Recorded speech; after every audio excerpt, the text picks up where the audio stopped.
Hello, looks like I'm online. Okay. So I want to share something kind of useful, gives a big picture, especially with personal finances. That is making money work for you versus against you, and the total cost. So here, the I want to share about the total cost.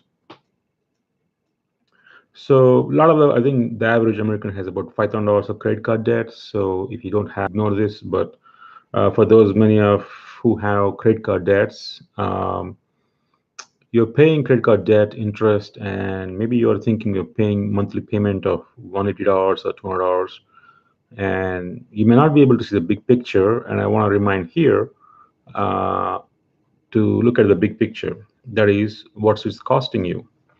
So here, it's obvious it's costing you something, and there are some people who think if you want more money, just and so you need to realize that it's costing you, and you need to have a big picture.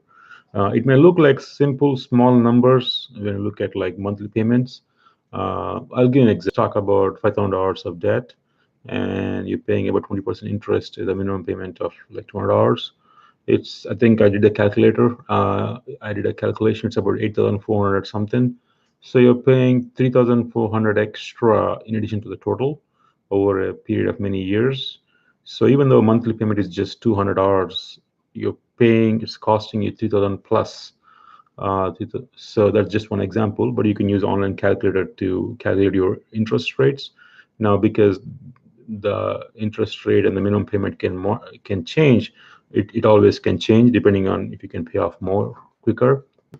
So the idea is look at the total cost, not just like the monthly payment or whatever that is. And if you need more, don't always think, oh, I can put on a credit card.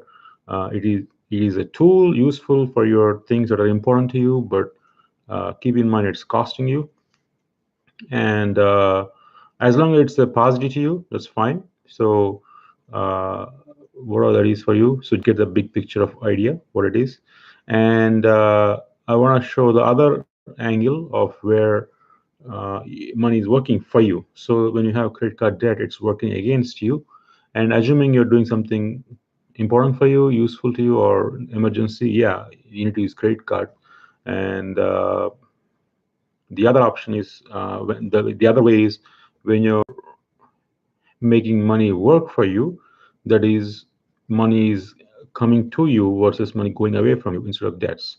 So when you have money working for you, you are getting the money return on for you, return on the investment, and you are getting passive income, the other side of the debt.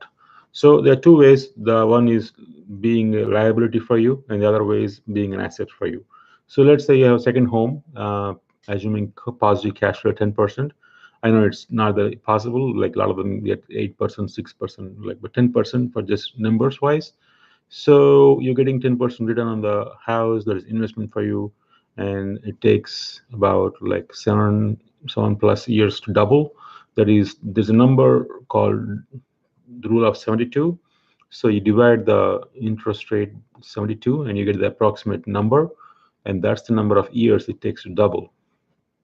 So here, if there's 10% interest rate and you divide 72 by 10, it's about 7.2. It's approximate about that much time to double the money. That means your original money is still there, but you already got back the cash flow. In the same way for the debts, if you have bad debts or credit card debts, all those stuff, sometimes you may almost pay double the amount, even like mortgages sometimes. If it's not good numbers wise, if you are not like careful about the looking at the total cost, not just the monthly payment, sometimes you may end up paying almost double the cost. And that's okay as long as it's a house mortgage and you're living in. But the idea here is to understand the big picture of the total cost and the money it's up doubling. So that's like a different perspective.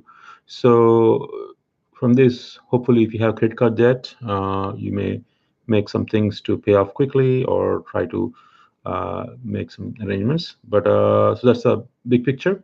Hope you learned something, and I will have some comment below. I'm going to also give you some links to some other stuff I have, and thank you.